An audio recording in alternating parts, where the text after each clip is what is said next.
आप सभी से अनुरोध है कि ऊपर दिख रहे क्यूआर को स्कैन करके आप हमारी फाइनेंशियली सपोर्ट करें, क्योंकि आप द्वारा की हुई सपोर्ट से ही हम आपके सामने इतना अच्छा कंटेंट ला पाते हैं।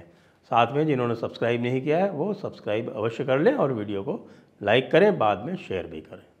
नमस्ते, मैं हूं संजय दीक्षित और आप देख रहे हैं दी जयपुर डायलॉग्स। आखिर अरविंद केजरीवाल की अरेस्ट कब होगी कि नहीं होगी? अब ईडी वाले केस में भाई एक केस जो चल रहा है एक्साइज वाला, उसमें 8वां, फिर एक नया केस चल गया दिल्ली जय बोर्ड वाला, उसमें पहला समन और भेज दिया गया। इस 7वें समन का मामला अभी चल रहा है। आपने 7वें समन के मामले में उलझा क्यों रखा है यार? आपके पास सारी की सारी पावर है। यदि कोई व्यक्ति समन को फॉलो करके, समन को कंप्लाई करके, उसकी पालना करके नहीं आता है, तो भाई कानून में आपको पूरा अधिकार है कि आप उसको गिरफ्तार करके ले आइए। हेमंत सोरेन के साथ आपने यही किया, के कविता के साथ आपने यही किया, अमानतुल्लाह के साथ भी आप यही करने वाले हैं। तो ये केजरीवाल के ऊपर आखिरकार आप क्या करना चाहते हैं? तो मैंने आज ये प्रयास किया है भाई कि ये जो गुत्थी है इसको सुलझाया जाए और यह पता किया जाए कि वास्तव में केजरीवाल की अरेस्ट कब होगी। अब देखिए, जहाँ तक जो एक्साइज पॉलिसी वाला केस है, एक्साइज पॉलिसी वाले केस में इन्होंने कहाँ कहाँ से सबूत इकट्ठे किए हैं, पहले ये समझ लें। सबसे पहले तो इन्होंने विजय नायर को गिरफ़्तार किया। विजय नायर को गिरफ़्तार करने के बाद फिर जब बात आगे बढ़ी तो पहुंची आगे, तो वो राघव रेड्डी, मंगुंटा राघव रेड्डी वो गए, दिनेश अरोड़ा गए, इसके अलावा और कई लोग गए। उनसे सबसे आराम से बैठ के इकट्ठा करके इन्होंने पूरी जब कड़ी से कड़ी जोड़ दी, तो कड़ी से कड़ी जोड़ लेने के बाद में मनीष सिसोदिया को नापा इन्होंने। मनीष सिसोदिया को आराम से बैठाल के उससे इन्होंने कड़ी से कड़ी जोड़ के, कड़ी से कड़ी जोड़ के आपस में एक दूसरों को सबको कन्फ्रंट करा के, और वो कड़ी जब जोड़ दी तो संजय सिंह को गिरफ्तार कर लिया। संजय सिंह को गिरफ्तार करने के पहले ये के कविता से पूछताछ भी कर चुके थे, पूछताछ करके उनको छोड़ भी चुके थे। और लोगों का ये कहना है कि अगर उस समय ये गिरफ्तार कर लेते तो तेलंगाना में शायद इनकी सरकार बन जाती और किसी भी हालत में कांग्रेस की सरकार तो नहीं बनती, क्योंकि तब ये 30-35 सीट ले आते। लेकिन उस समय पता नहीं क्या इन्होंने सोचा। और ये भी कह सकते हैं कि भाई ईडी तो इंडिपेंडेंट बॉडी है, तो ईडी कोई लाभ देने के लिए भारतीय जनता पार्टी को थोड़ी अपने हिसाब से कभी अरेस्ट कर लेगी, या उनके कहने से कि आज अरेस्ट कर लो, कल अरेस्ट कर लो। नहीं, ईडी तो इंडिपेंडेंट बॉडी है, इंडिपेंडेंटली काम कर रही।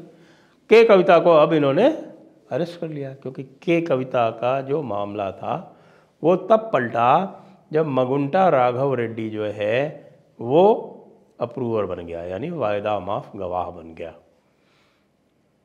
उसके पहले आपको पता है कि दिनेश अरोड़ा जो है वो वायदा माफ गवाह पहले ही बन चुका था। दिनेश अरोड़ा के अलावा जो मनीष सिसोदिया का जो प्राइवेट सेक्रेटरी है वो भी वायदा माफ गवाह बन चुका है। अब 3-3 अप्रूवर के चलते इनके लिए कोई कार्य किसी भी प्रकार से, जहाँ तक सबूत जुटाने का प्रश्न है, वो मुश्किल तो नहीं है। अब के कविता के बारे में बातचीत ये चल रही है कि भाई कल तक तो ये समाचार आ रहा था कि के कविता जो है वो भी कह रही हैं कि मैं भी वायदा माफ़ गवाह बनना चाहती हूँ। लेकिन देखिए, वायदा माफ़ गवाह बनने की भी एक प्रक्रिया है। वो प्रक्रिया ये है कि पहले यदि कोई कहता है कि मैं वायदा माफ़ गवाह बनना चाहता हूँ, तो उस वायदा माफ़ गवाह की जो विश्वसनीयता है, उस विश्वसनीयता का पहले परीक्षण किया जाता है। जब वह परीक्षण से संतुष्ट हो जाती है प्रोसिक्यूटिंग अथॉरिटी, तो फिर इस मामले में प्रोसिक्यूटिंग अथॉरिटी ईडी है, तो उसके बाद फिर वो अप्लाई करती है कोर्ट में, और फिर वायदा माफ़ गवाह बनाने की जो परमिशन है वो कोर्ट देता है। अब इस केस में 3 को तो परमिशन मिल चुकी है। तो अब ईडी को भी यह देखना होगा कि भाई चौथे को बनाना है या नहीं बनाना है, क्योंकि कोर्ट जो है वो आंख मूंद के इनकी बात पर विश्वास करके तो नहीं बना देगी। 3 गवाह आपके पास हैं, क्या 3 गवाह पर्याप्त नहीं है, ये भी पूछा जाएगा।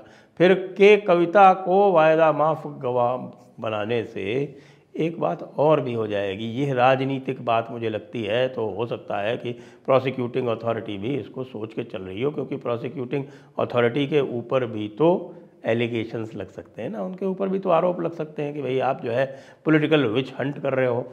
अब आपके कविता को वायदा माफ गवाह बना लो तो ये कहा जाएगा कि साहब कि आपका तो टारगेट जो है वो करप्शन नहीं है, आपका जो टारगेट है वो मनी लॉन्ड्रिंग पकड़ना नहीं है, आपका टारगेट केवल और केवल केजरीवाल को पकड़ना है। मुझे लगता है यह कारण रहा होगा जो के कविता की जो वायदा माफ गवाह बनने की जो भी बात है वो परवान नहीं चढ़ी। इसीलिए के कविता जो है वो चली गई सुप्रीम कोर्ट सीधे। अब सुप्रीम कोर्ट सीधे जाने का भी एक नया इन लोगों ने ट्रेंड बना रखा है, देख चुके हैं कई बार कि सुप्रीम कोर्ट इन चीज़ों को डायरेक्ट एंटरटेन नहीं कर रहा है, सबसे कह रहा है कि भाई पहले हाई कोर्ट जाओ उसके बाद सुप्रीम कोर्ट आओ। लेकिन उसके बाद भी जा रहे हैं तो जा रहे हैं, खैर उनका विशेषाधिकार है, वो जा सकते हैं, कोई रोक नहीं सकता उनको जाने से। जाएंगे किस बेसिस पे, सीधे और जाएंगे आर्टिकल 32 में। आर्टिकल 32 जो है वो यहाँ पर लागू होगा नहीं, यहाँ पर तो उनको सीधे सीधे जाना पड़ेगा 482 में हाई कोर्ट, और जब हाई कोर्ट टर्न डाउन करे तो फिर स्पेशल अपील में 136 में जा सकते हैं वो सुप्रीम कोर्ट। लेकिन ये लोग सोचते हैं कि साहब कपिल सिब्बल उनको बचा लेंगे या अभिषेक मनु सिंघवी उनको बचा लेंगे। यदि हाल का रिकॉर्ड देखा जाए कपिल सिब्बल का और अभिषेक मनु सिंघवी का तो उससे ख़राब रिकॉर्ड हो नहीं सकता है। उनका रिकॉर्ड जो है बिल्कुल, जिसको हम कहते हैं बिल्कुल कीचड़ के बराबर उनका रिकॉर्ड है। तो के कविता के अरेस्ट होने के बाद उनको वायदा माफ गवाह नहीं बनाने के पीछे एक और कारण भी यह हो सकता है कि संभवतः ईडी इसको लंबा खींचना चाहती है, और जो भी इस समय चल रहा है उसके हिसाब से मुझे नहीं लगता कि अब चूँकि इलेक्शन डिक्लेयर हो गए हैं तो इस समय किसी भी प्रकार की कोई नई गिरफ्तारी ईडी करेगी, क्योंकि अब सुप्रीम कोर्ट के अतिरिक्त इलेक्शन कमीशन का भी ख़तरा है। यदि इलेक्शन कमीशन को ये लगे कि भाई आपके किसी कृत्य से, यानी ईडी के किसी कृत्य से चुनाव प्रभावित हो सकते हैं, तो वो ईडी को भी बदल सकता है। उसके पास ये भी अधिकार है कि वो ईडी के अधिकारियों को बदल दे। जी हाँ, तो इसलिए ईडी अब इलेक्शन डिक्लेयर हो जाने के बाद मेरा ये मानना है कि अब ये संभल के चलेगी और अभी ये पूछताछ ही करती रहेगी। पूछताछ करने के अतिरिक्त केजरीवाल के लिए कुछ भी नहीं और करने जा रही है।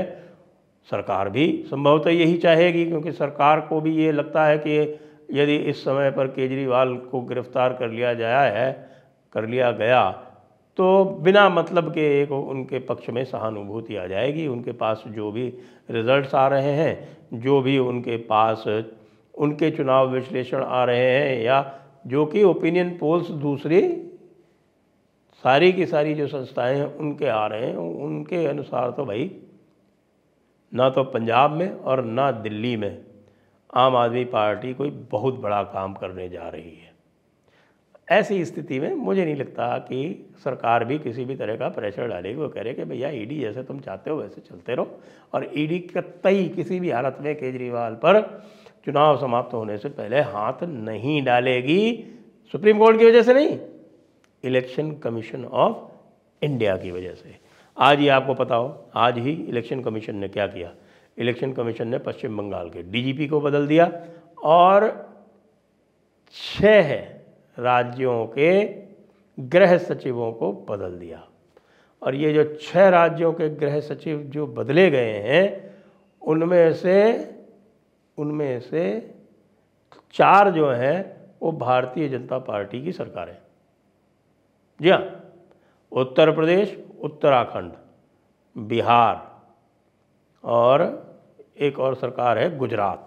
ये 4 सरकारें जो हैं ये भारतीय जनता पार्टी की सरकारें हैं या एनडीए की सरकारें हैं। इनमें उन्होंने गृह सचिव बदल दिया। उसके अतिरिक्त उन्होंने हिमाचल और झारखंड में बदला।